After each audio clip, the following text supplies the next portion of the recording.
Let's talk about some of the specific things you found. What is this thing called Frago, F-R-A-G-O 242? Frago 242. What does that mean? Well, we saw lots of reports about detainee abuse, both detainee abuse and torture from coalition forces, over 300 reported cases in those files, and over 1,000 cases from the Iraqis. Now, Frago 242 is an order, a classified order that we managed to get hold of, which states that there is not to be any intervention if, say, a soldier sees Iraqi policemen torturing someone. There is not to be any intervention, and furthermore, there is to be no investigation without higher command asking for an investigation. All right, let me make sure I have this straight. Frago 242 is an American military order from some American superior to American troops, basically saying if the Iraqis torture or the Iraqis commit crimes, the American troops are A, to look the other way, and B, not to investigate. Is that what you're saying it means? Yeah, that's absolutely right, Judge, that they are not to investigate and they are not to intervene. And we got hold of a really quite incredible bit of footage with, between the then head of the Joint Chiefs of Staff and Donald Rumsfeld, when the chief was asked the question by a reporter, well, do soldiers have to intervene? And the Joint Chief stated, yes, they do have to intervene, and was corrected by Rumsfeld. And that correction is, in fact, reflects this classified order to not intervene. Does the American government keep records of how many innocent civilians are killed, either by American troops, by Iraqi troops, or by American contractors in Iraq? Well, the Pentagon said for years that it was keeping no such records, and that is just a lie. And this material each report has a numerical figure associated with it, and that numerical figure is the number of US forces killed or wounded, the number of Iraqi forces killed or wounded, the number of civilians killed or wounded, and the number of enemy which are insurgents or sectarians or so on, killed, wounded, and detained. The total casualty count, when we add up all those figures from each individual report in this material, is over 285,000 casualties. We can also see 170,000 odd detentions, and about the same level of serious woundings. It is there. They were keeping records. What is the worst information that you discovered, the most startling, the most eye-opening that you found in these 400,000 pages that you've just released to the public? Well, on the one hand, it's the small events that really get you. So, I mean, a case of a young girl, which is now under the subject of, will be soon under the subject of litigation in the United Kingdom. A young girl, yellow dress, used to receiving presents from US troops. One day she is there expecting to receive a present, and a rifleman pops up out of a tank and blows her away. No reason at all. Another example is a doctor taking a pregnant woman to hospital. He is shot and killed at a checkpoint because he is driving too fast. Several examples of Were these, Julian, were these killings done by U.S. military, Iraqi military, or U.S. contractors?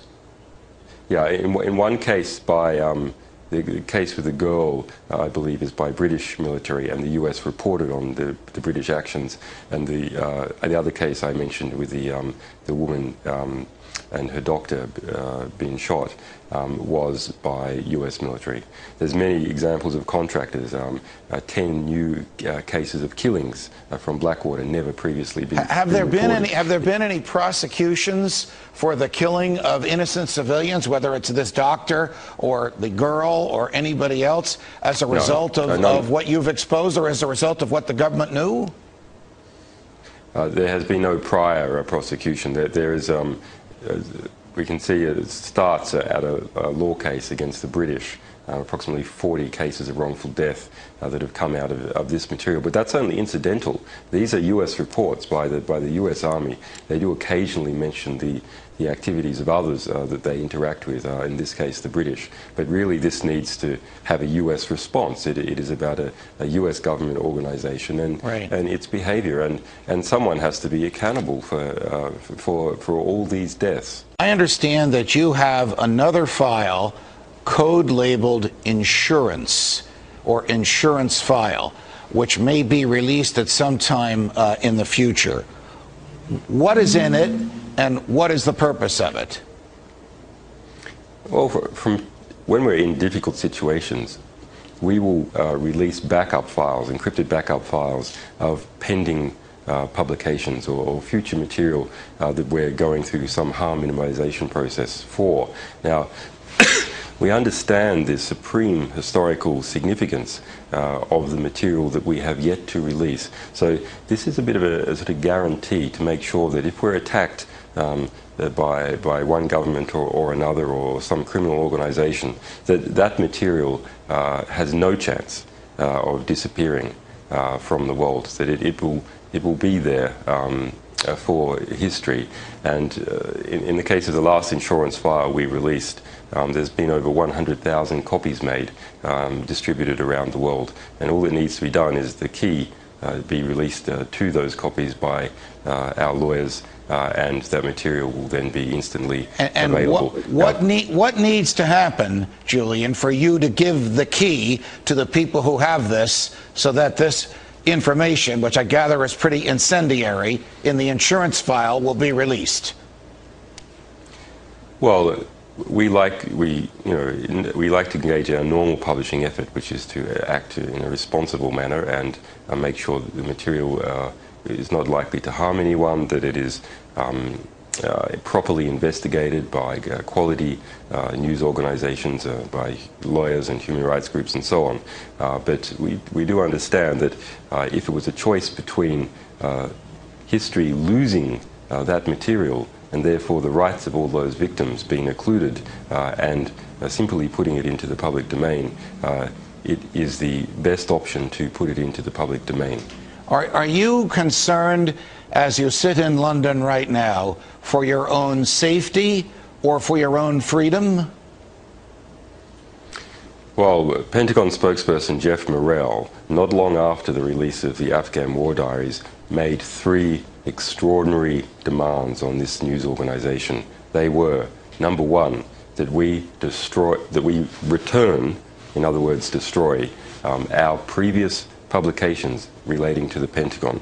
Number 2, that we return, in other words, destroy all upcoming publications related to the Pentagon. And number 3, that we not solicit information from US military whistleblowers.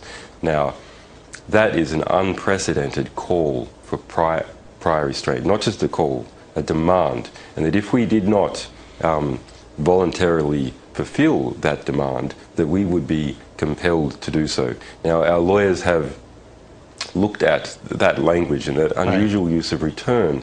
It comes from the 1917 US Espionage Act. It is in fact a series of triggers designed to get up an espionage prosecution or prosecution under the Espionage Act against this organization as a publisher.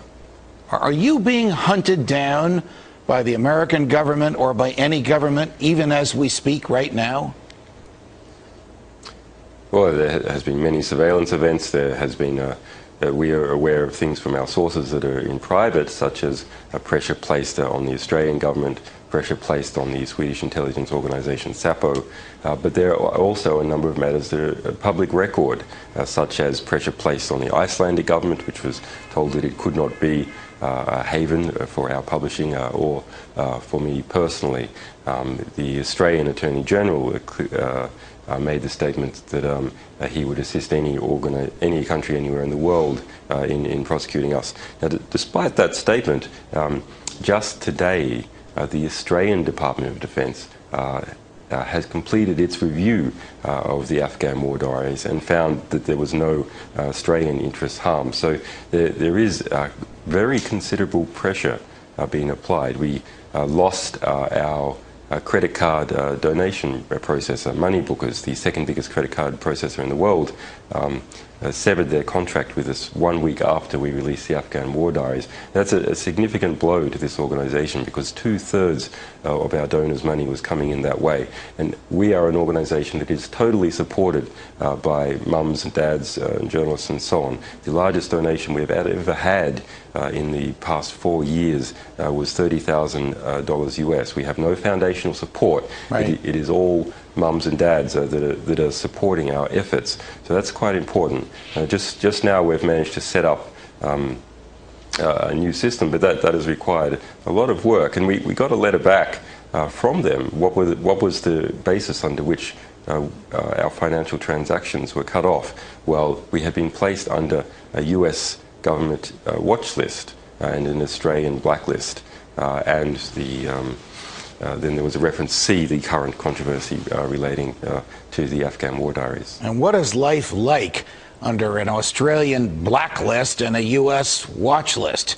Can you go into a hotel? Can you go into a restaurant? Can you take a plane ride? Can you get on a train? Can you do anything openly and notoriously in public like free people normally do?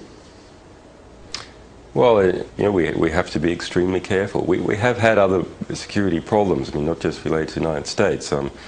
Two people who were working with some of our material in Kenya were assassinated last year, human rights lawyers. I was raided in Kenya in 2007 by 6 armed men. When you deal with exposing tremendous abuses, there is, of course, pushback. In the Australian situation, we have been unable to transfer money out of Australia, and that, we have enough workarounds, so that's okay. But it does effectively create a tax on revealing the truth. There's a reason why it's been predominantly readers and advertisers who have supported investigative journalism. There's never been a case of government seriously supporting impartial investigative journalism.